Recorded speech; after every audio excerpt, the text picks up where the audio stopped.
thing I know for sure. I have not lost my hourglass figure. But it looks like somebody poured about 90 minutes of extra sand in the glass. Your heart's in the right place, Rose, but I don't know where the hell your brain is.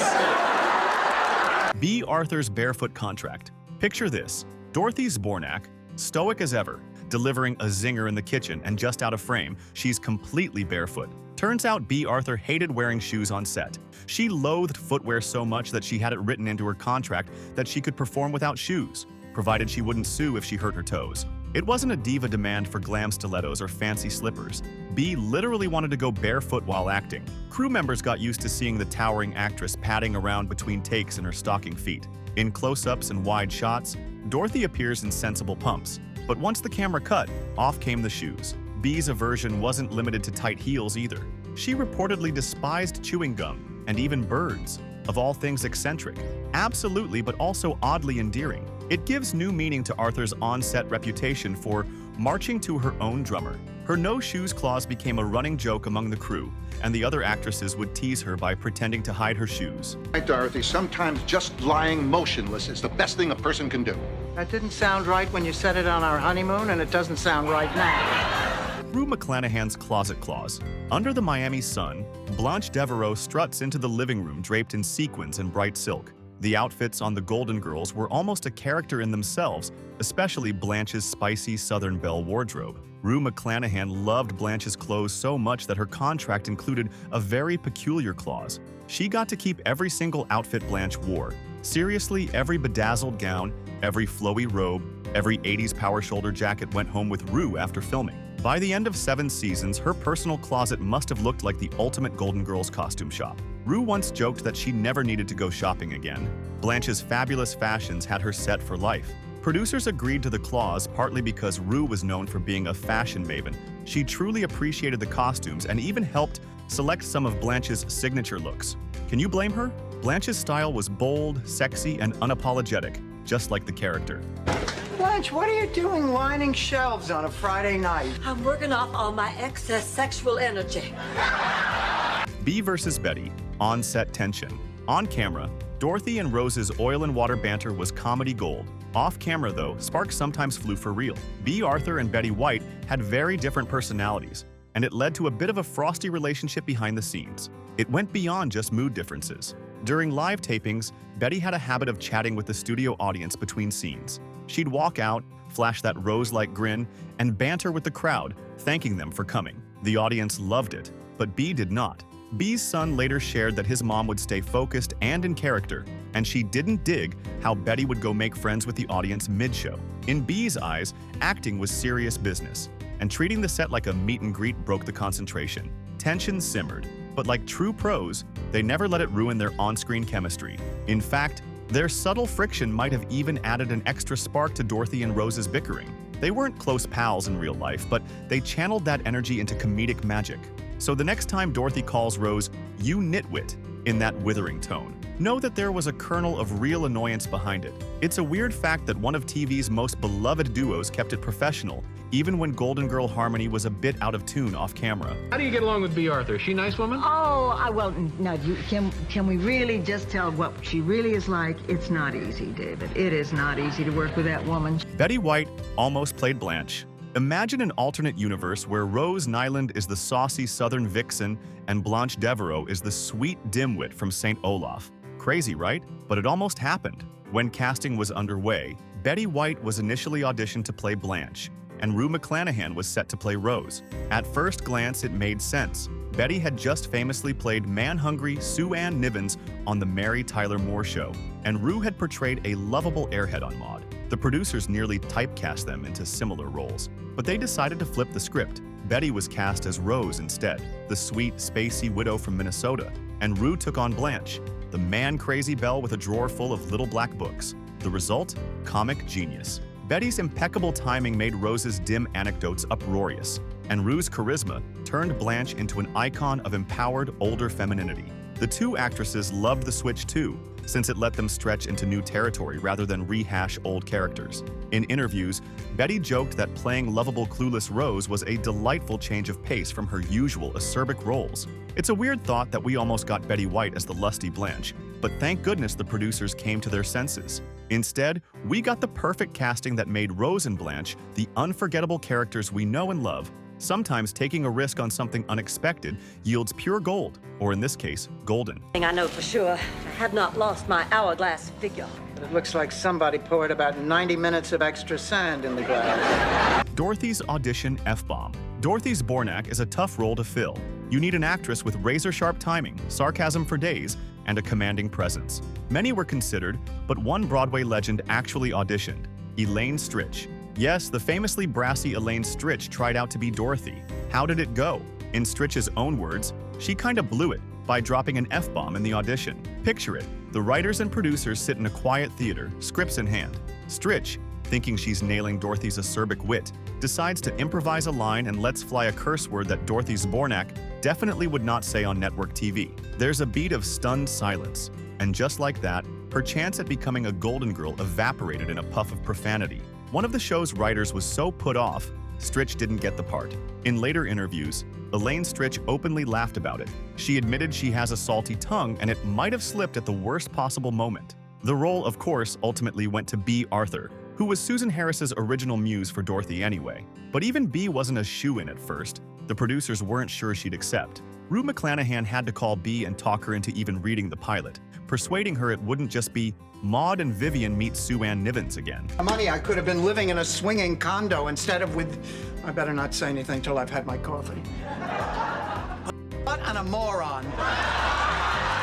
The fifth roommate, who vanished. Early morning in the girls' kitchen. Blanche is pouring coffee, Rose and Dorothy are at the table, and a man in a chef's apron wisecracks as he flips pancakes. Wait, a man? If you've only seen the show in reruns, you might be confused, but the pilot episode of The Golden Girls featured a fifth roommate, a gay housekeeper/cook named Coco.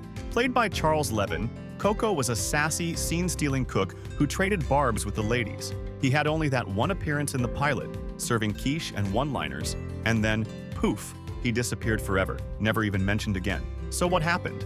Sophia Petrillo happened. Initially, Sophia, Dorothy's mother, was supposed to be an occasional guest character, but Estelle Getty's Sophia stole the show in the pilot. Audiences loved the feisty Sicilian mama so much that producers immediately upgraded her to a main cast member. With 4 women now in the spotlight, poor Coco got the chop. Some die-hard fans fantasize about a reunion episode where Coco knocks on the door again. But as Dorothy might dryly say, Coco, we already got a chef. It's called the Cheesecake Factory. And that's the story of how Sophia claimed the kitchen for herself, sending Coco off into sitcom oblivion. The finest school in Dade County. 2 girls had shaved heads and 3 boys had green hair. They're expressing themselves. Sophia was younger than Dorothy. Sophia Petrillo shuffles into the room with her wicker purse and trademark glasses, looking for all the world like an 80-something Italian grandma. Dorothy stands beside her, towering and middle-aged, rolling her eyes at another Sicily story. Here's the mind-bending truth. The actress playing Sophia was actually younger than the actress playing Dorothy. Estelle Getty, Sophia, was 62 when the show started, 1 year younger than Bea Arthur, Dorothy, who was 63. Yup, Mama Sophia was literally the junior of her daughter. This little age flip is one of those weird casting quirks Hollywood loves. How did they pull it off? Through makeup magic. Lots of it.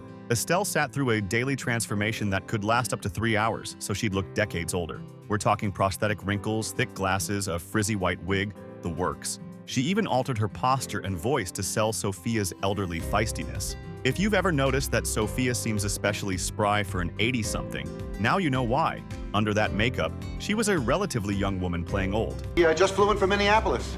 Minneapolis, Minnesota? No, Rose, Minneapolis, France. Sophia's stage fright.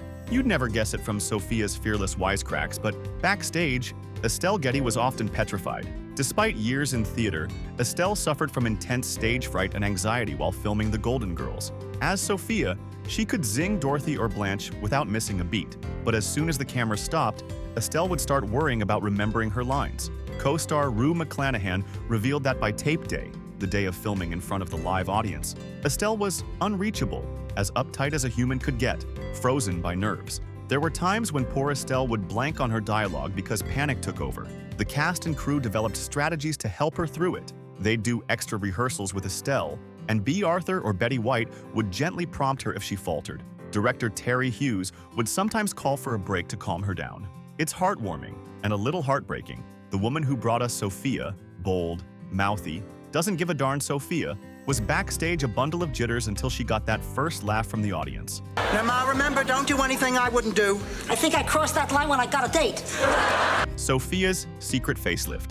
Between season 1 and season 2, the cast had a summer hiatus, time to relax or take on other projects. Estelle Getty had a very different idea of time off.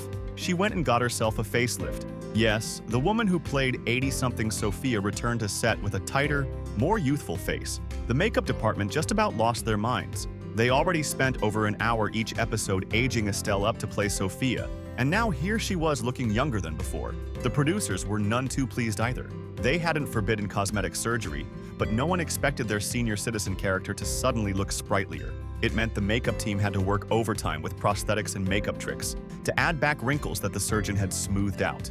Talk about irony. Usually actors get facelifts to look younger on camera, but Estelle's actually made it harder to make her look old. Why did she do it? Friends said Estelle was genuinely anxious about aging and death. Here she was in her 60s, playing the oldest character on a show about growing old. It brought some of her fears to the surface. The facelift might have been her way of coping, a personal comfort to feel a bit fresher. But she didn't anticipate the practical fallout at work. When she showed up for season 2, the crew was stunned. They had to tweak Sophia's look. More white in the wig, extra stippling makeup for wrinkles to maintain continuity. Your heart's in the right place, Rose, but I don't know where the hell your brain is.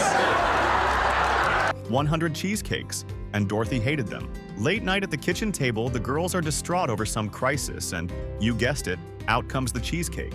This became the Golden Girls' comforting ritual, virtually a fifth cast member. Cheesecake therapy for every problem. Across 7 seasons, the ladies devoured slice after slice in those iconic midnight chats. In fact, they ate over 100 cheesecakes on the show. Sometimes it feels like 147, as Dorothy once exaggerated. The prop department kept real cheesecakes coming, episode after episode. But here's the rub. B. Arthur hated cheesecake. Absolutely couldn't stand it. While Dorothy would spear a bite and chew thoughtfully on camera, B. Arthur, the actress, was likely pushing the cake around on her plate, pretending. The producers later laughed that they had no idea during filming. B was such a pro that she faked enjoying cheesecake convincingly until someone noticed she rarely actually swallowed a bite. A royal Golden Girls performance. I'll get the cheesecake. I'll get the whipped cream. I'll get the chocolate syrup. I'll get the Polaroid. This is a time to remember.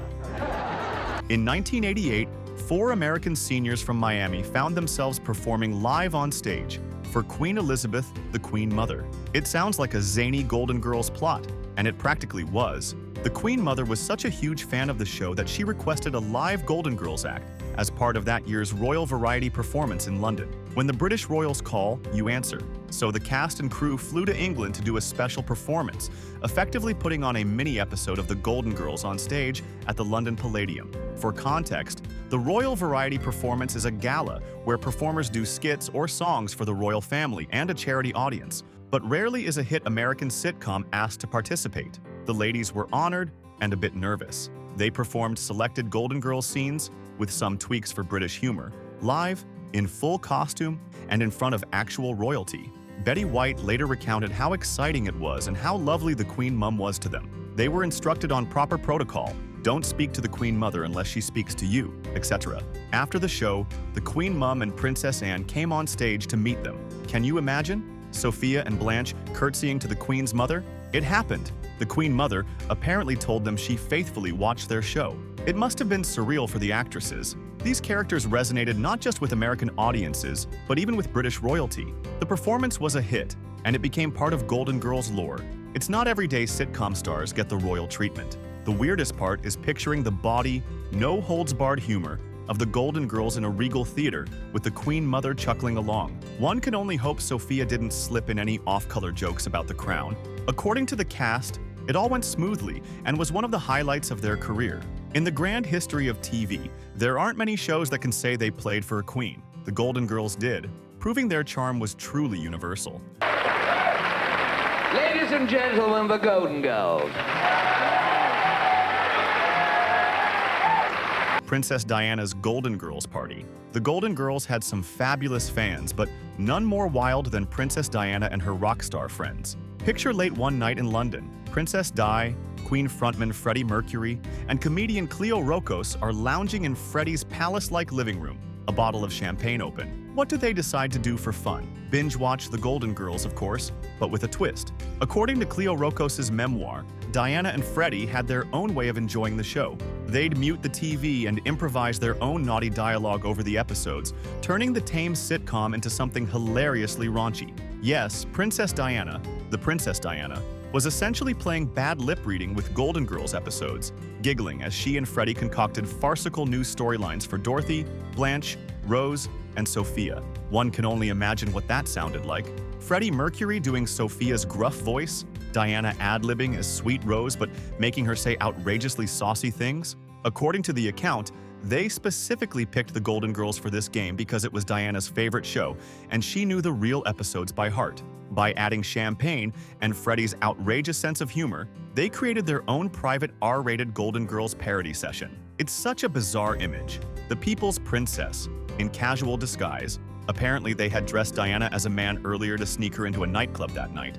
Now relaxing and goofing off to an American sitcom about feisty retirees. The fact that the Golden Girls served as the backdrop for this royal rebel night makes it legendary. Dorothy, should I get Sophia a glass of water? No, Rose, you should sit here and watch her hack herself to death. Quentin Tarantino's Elvis cameo. Believe it or not, the Golden Girls inadvertently helped give the world Reservoir Dogs. In Season 4, there's a two-part episode where Sophia gets married and the girls hire a bunch of Elvis Presley impersonators as entertainment. Among the jumpsuits and sideburns was a lanky young extra really committing to his Elvis hip shake.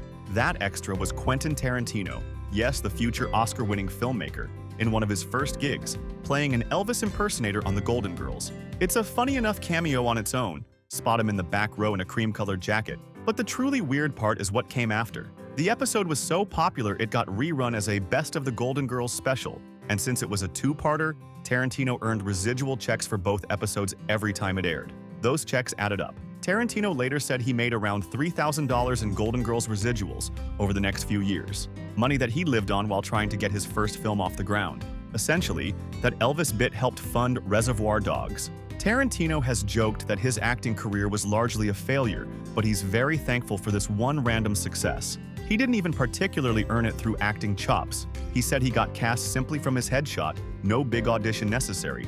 But because the episode became a two-parter and went into heavy rotation, the gig turned into a mini goldmine. Imagine being a fly on the wall when Tarantino went to the mailbox and found yet another check labeled The Golden Girls.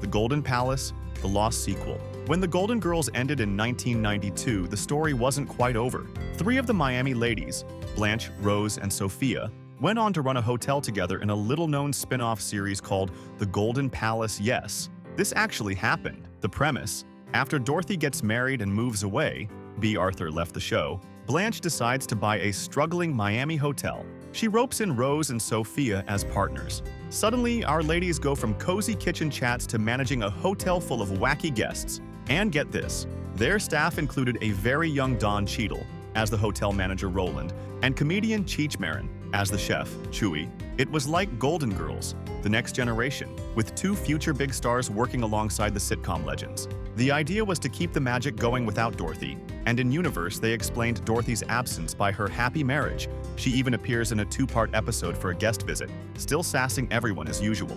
The Golden Palace premiered on CBS in 1992, picking up right where the Golden Girls left off, and initially viewers were intrigued. The dynamic changed. Now the women had to deal with running a business, new characters, and a kitchen that wasn't just for cheesecake but an actual hotel restaurant.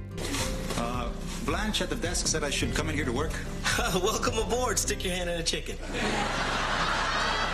Sophia's thrift store purse. You know that straw purse Sophia's always toting, the one that swings from her arm as she shuffles into the kitchen with a wisecrack?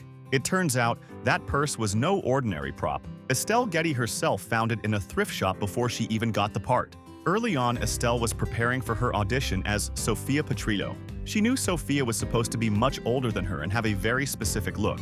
So Estelle went shopping in LA's Fairfax district, hitting vintage stores for inspiration. There, she spotted a quaint bamboo-handled straw purse. the kind of thing your grandma might have carried in the 40s. She immediately thought, "This is so Sophia," and bought it. She brought the purse to her audition, pairing it with her costume and old-age makeup to fully become Sophia. The producers loved the touch. It completed the character. And when Estelle landed the role, Sophia's little straw handbag became a permanent fixture. That purse saw a lot of action. Sophia was always shown carrying it around the house, hilariously, even when there was no logical reason to have a purse at home. It became a running gag. What on earth did Sophia keep in there? Besides the family's secret recipes and maybe a bottle of hot sauce from Sicily. The truth is, the purse was Estelle's lucky charm. She once joked that she never dared look inside it on set. It was better to leave it a mystery and let Sophia have her secret stash. Stay golden. Those were 15 delightfully weird facts about the Golden Girls that even a true fan might have missed. Who are you? It's me, Blanche. You look like a prostitute.